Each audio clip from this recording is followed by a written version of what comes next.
Meu dia com Deus, 2 de março. Meditação no Café com Deus Pai. A mensagem de hoje é mãos à obra. Para isso eu me esforço, lutando conforme a sua força, que atua poderosamente em mim. Colossenses capítulo 1, versículo 29. Celebrar as vitórias, sejam pequenas ou grandes, é essencial na jornada da vida.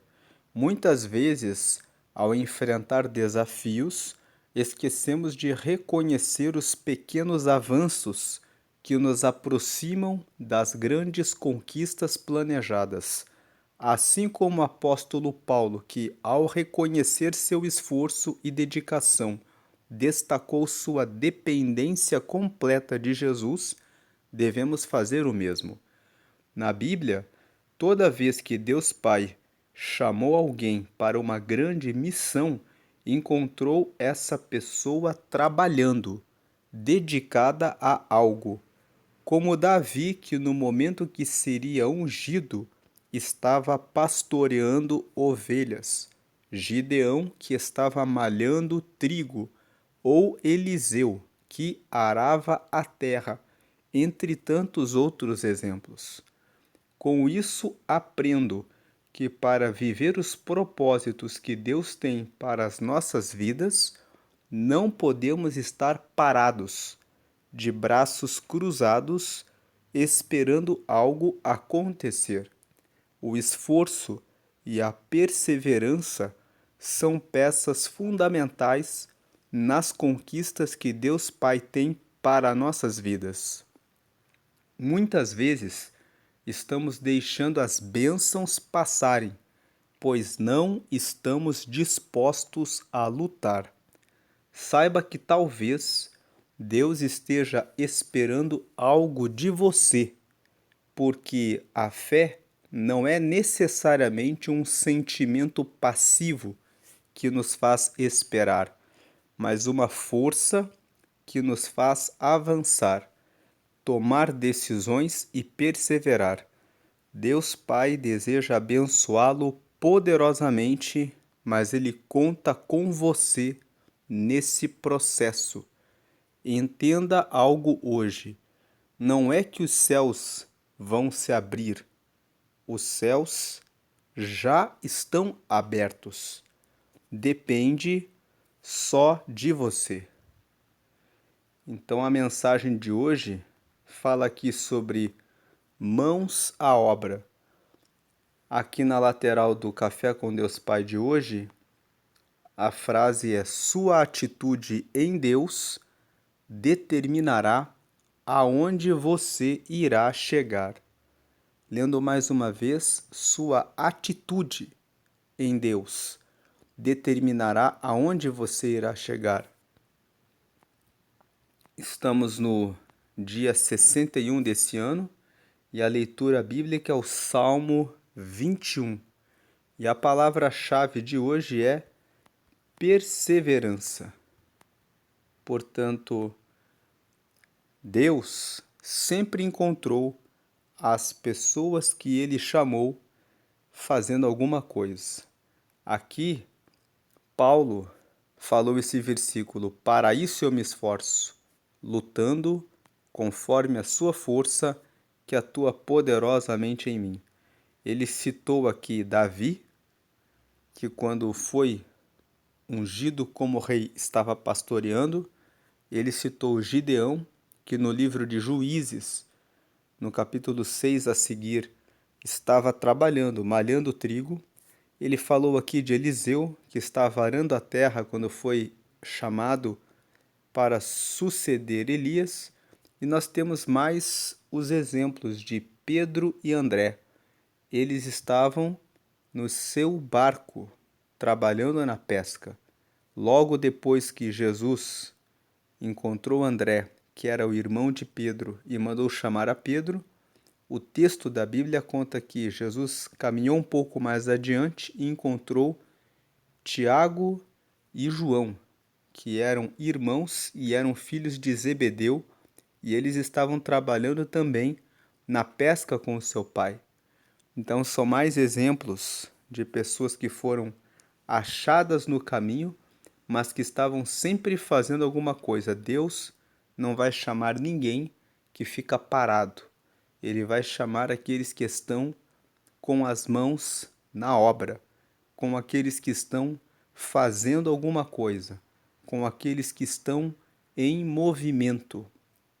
E muitas vezes nós nos esforçamos para alcançar um resultado e aquele resultado não chega logo.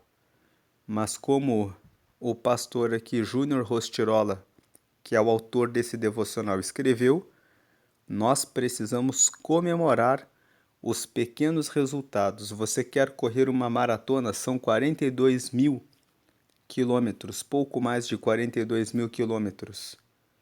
Mas é necessário comemorar a corrida dos 3 quilômetros, dos 5 quilômetros, dos 7, dos 10, dos 15, da meia maratona, que são 21 mil metros, até se chegar até completar a maratona. Então, mãos à obra nos fala sobre colocar as mãos para fazer a nossa parte. E a leitura bíblica sugerida é o Salmo 21. Nós vamos fazer já essa leitura bíblica. O rei se alegra em tua força, Senhor, e na tua salvação grandemente se regozija. Regozija significa gozar mais uma vez, é regozar.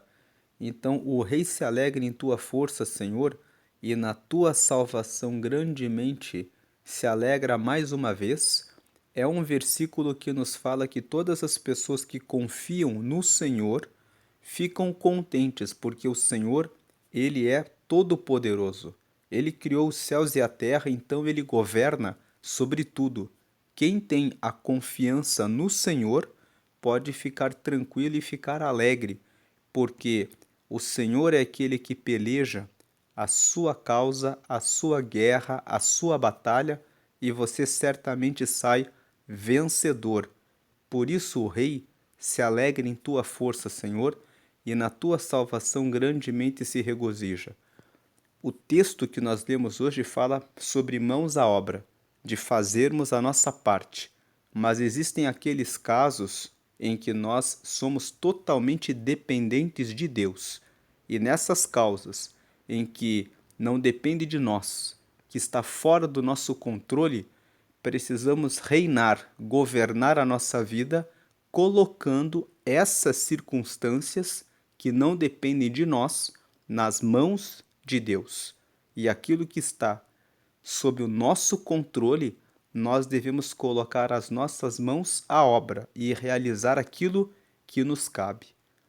E o Salmo 21, ele está dizendo: na parte que não cabe a mim, a você, que depende de Deus, vamos nos alegrar no Senhor, porque Ele tem toda a força. Versículo 2: Cumpriste-lhe o desejo do seu coração, e não desatendeste às súplicas dos seus lábios. Aqueles que confiam em Deus, Deus e oram a Ele, Ele responde. Ele cumpre o desejo, Ele atende às nossas orações. Versículo 3: Pois o provês das bênçãos de bondade, pões na sua cabeça uma coroa de ouro fino. Deus tem bondade com todos aqueles que confiam nele e coloca sobre os que confiam nele uma coroa, ou seja, ele cuida de nós com amor, com atenção, com bastante zelo e cuidado. Versículo 4: Vida te pediu e lhe a deste, mesmo longura de dias, para sempre e eternamente.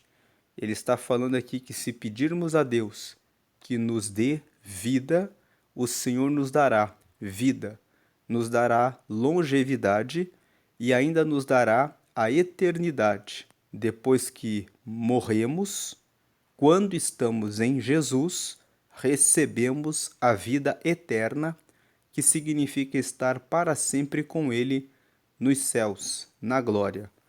Versículo 5: Grande é a sua glória pela tua salvação, de honra e de majestade o revestiste. Então, a glória de Jesus é grande, porque ele veio em carne, morreu na cruz em nosso lugar e foi ressuscitado, e hoje ele está à direita de Deus e ele intercede pelos santos, nos guardando e nos protegendo do mal. Então, grande é a sua glória pela tua salvação.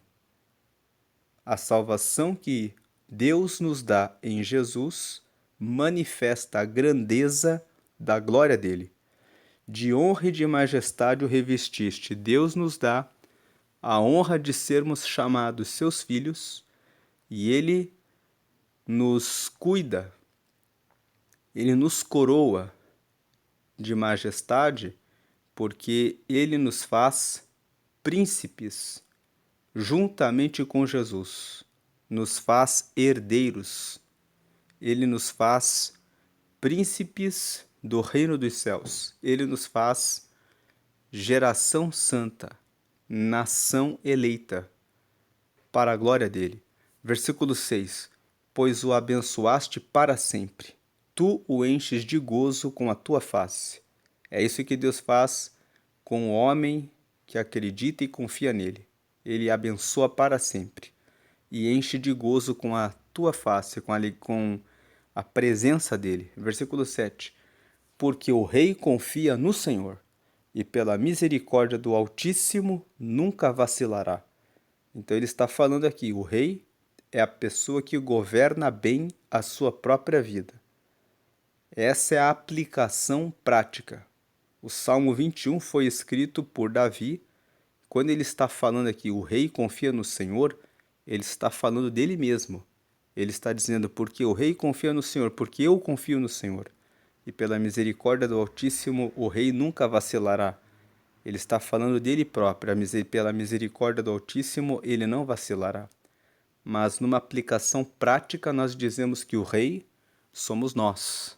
Nós somos governantes da nossa vida. O rei confia no Senhor. Aquele que governa a sua vida, confiando no Senhor, vai alcançar a misericórdia do Altíssimo, que nunca vacilará. Versículo 8: A tua mão alcançará todos os teus inimigos, a tua mão direita alcançará aqueles que te aborrecem. Deus faz uma promessa. Aquilo que não está no nosso controle, que depende totalmente de Deus, Deus realizará justiça por nós. A mão do Senhor alcançará os inimigos. A mão direita do Senhor alcançará aqueles que aborrecem ao Senhor. E aqueles que aborrecem os filhos de Deus estão aborrecendo ao Senhor. Versículo 9: Tu os farás como um forno aceso quando te manifestares. O Senhor os devorará na sua indignação e o fogo os consumirá. Aqueles que são perseguidores dos filhos de Deus serão consumidos, devorados na indignação do Senhor. Então não se preocupe em querer tomar vingança. Deixe nas mãos do Senhor, porque o Senhor com certeza realizará a sua justiça. Versículo 10: Seu fruto destruirás da terra e a sua descendência dentre os filhos dos homens. 11: Porque intentaram o mal contra ti, maquinaram um ardil, mas não prevalecerão. Os versículos 10 e 11 estão falando que Deus realiza a destruição da terra e cobra a justiça dos filhos daqueles que fazem o mal. E o versículo 12: Portanto, tu lhes farás voltar as costas, e com tuas flechas, postas nas cordas, lhes apontará o rosto. Versículo 13: Exalta-te, Senhor, na tua força, então cantaremos e louvaremos o teu poder. Deus é aquele que toma a justiça e faz quem está fazendo coisas erradas voltar as costas. E o Senhor exalta o nome dele, a força dele, para que tenhamos a confiança de que ele é todo-poderoso e assim cantaremos e louvaremos o teu poder. Essa é a meditação do Salmo 21, que é um salmo que fala a respeito de colocar toda a confiança no Senhor e a toda a sua alegria no Senhor, porque é Ele que derrama segurança, alegria e manifestação de Deus para a glória do próprio Deus. Deus abençoe o seu dia, hoje e sempre.